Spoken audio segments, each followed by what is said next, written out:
I would ask the senator if he doesn't agree that there's an enormous difference between, the senator a moment ago said, if he had gotten his way. But the whole point is, everybody knew he wasn't about to get his way. That was a truly symbolic vote.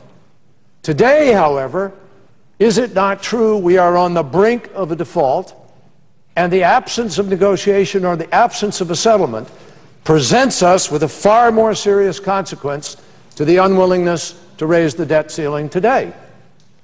To the senator from Massachusetts, I would say that it is impossible to negotiate with someone who doesn't have a plan. How do you negotiate with someone who will not offer a plan and will not put it on the table?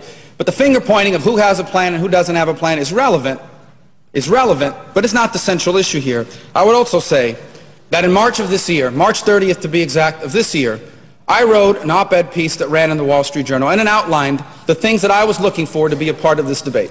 And I was told on March of this year that we didn't have enough time to do all those things, although later on we found that perhaps we did, this grand bargain. And I am prepared. As I stand here today, if there is a meeting going on right after this, I'd love to be a part of it. I am prepared to discuss the things that I believe we need to do, not just to raise the debt limit. Raising the debt limit is the easiest thing this country faces right now. That's one vote away.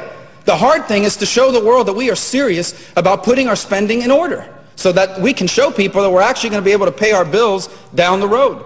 And that is a combination of things that I have outlined very clearly, not just on March of this year in the Wall Street Journal, but in repeated speeches on this floor. And those are the things, we need to do two things. Number one is we need to grow our economy, because while the debt is the biggest issue in Washington, jobs are the biggest issue facing America. And if we could get more people back to work, we would have more people paying taxes. And if we had more people paying taxes, we'd have more revenue for government.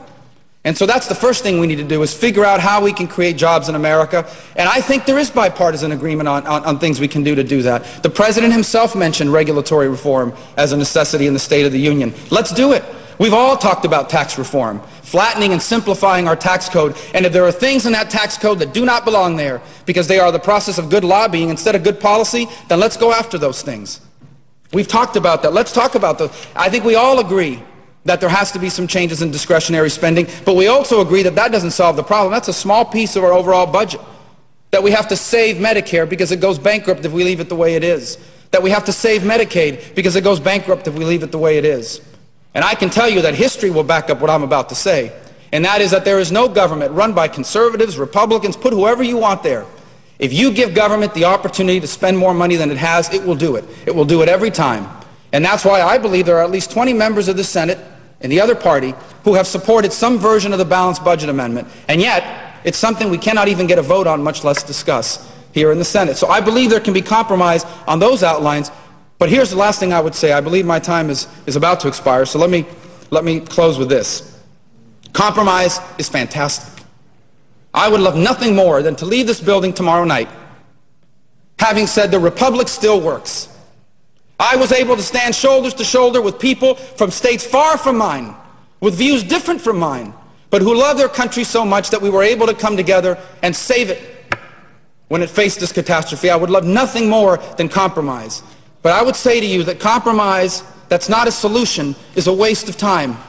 If my house was on fire, I can't compromise about which part of the house I'm going to save. You save the whole house, or it will all burn down. We either save this country or we do not. And to save it, we must seek solutions. Time. I yield the floor.